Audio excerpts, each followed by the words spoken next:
মন্ত্রী পর্যায়ের বৈঠক। আগামীকাল সামিটে যোগ দেবেন প্রধান উপদেষ্টা ডক্টর মোহাম্মদ ইউনূস সহ ৮ দেশের সরকার প্রধানরা। এ নিয়ে বিস্তারিত জানাতে মিশর থেকে সরাসরি যুক্ত আছেন সহকর্মী বেলায়েত হোসাইন।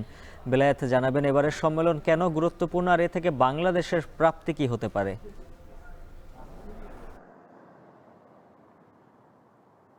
ধন্যবাদ উজ্জ্বল। এই সম্মেলনটি নানাভাবে গুরুত্বপূর্ণ, কারণ আপনি জানেন যে এই যে ৮টি মুসলিম দেশের যে অর্থনৈতিক জোট, এই অর্থনৈতিক জোটের দিকে কিন্তু বিশ্বের যে পরাশক্তিগুলো রয়েছে, বিশেষ করে যুক্তরাষ্ট্র, চীন, রাশিয়া, ভারত সহ সবগুলো দেশে কিন্তু এই সম্মেলনের দিকে তাকিয়ে আছে যে এই ৮টি দেশ কি ধরনের সিদ্ধান্ত নিতে যাচ্ছে। বিশেষ করে এখানে কিন্তু এই সম্মেলনের যতগুলো এজেন্ডা আছে তার মধ্যে একটি আলাদা এজেন্ডা কিন্তু রাখা হয়েছে লেবানন এবং গাজায় যে ইসরায়েলি আগ্রাসন চলে, সেই আগ্রাসনের বিরুদ্ধে কিন্তু এখান থেকে এক ধরনের আলোচনা হতে পারে এবং এক ধরনের জনমতে পৌঁছাতে পারে এই মুসলিম দেশগুলো।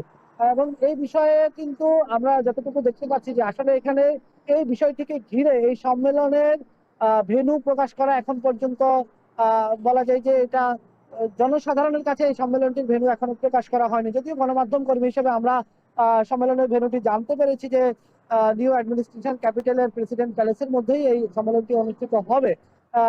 এই সম্মেলনকে ঘিরে এখানে কিন্তু সম্মেলনের কয়েকদিন আগে ইসরায়েলের প্রতিরক্ষা মন্ত্রী মিশরে এসে তিনি সফর করে গেছেন এবং মিশরের যে সরকারি কর্তা ব্যক্তিরা রয়েছেন তাদের সঙ্গে তিনি কথা বলে গেছেন। নানাভাবেই কিন্তু সবাই কিন্তু এই আলোচনাটি এখানে করছেন যে এই সম্মেলনকে ঘিরে ইসরায়েলের উপর এক ধরনের চাপ তৈরি হতে পারে। সে কারণে ইসরায়েলও কিন্তু নানা বিষয়ে এখানে তৎপর রয়েছেন। আর একটু বলে রাখতে চাই যে আসলে এখানে বাংলাদেশের প্রাপ্তির জায়গাটি, যেটি আপনি বলছেন যে বাংলাদেশের সঙ্গে মিশরের বেশ কয়েকটি বাণিজ্যিক যোগাযোগ রয়েছে। বিশেষ করে মিশরে যে কয়টি পোশাক কারখানা রয়েছে এর মধ্যে ৬০% পোশাক কারখানার মালিকই কিন্তু বাংলাদেশি। সেই জায়গায় এই বিষয়টি গুরুত্ব সহকারে আসতে পারে। আরো এখানে আরো যে বিষয়গুলো গুরুত্বর সঙ্গে আলোচনা হতে পারে যে আমরা যদি বলি যে এই সম্মেলনটিকে ৩ ভাবে সাজানো হয়েছে।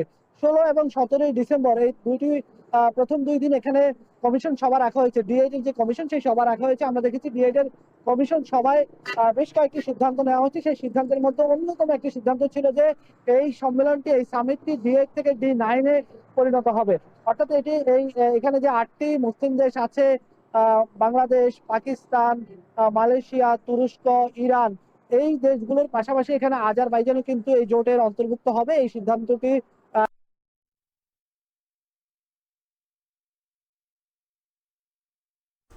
ডেট সম্মেলন নিয়ে মিশর থেকে সরাসরি বিস্তারিত জানাচ্ছিলেন সহকর্মী বেলায়েত হোসাইন।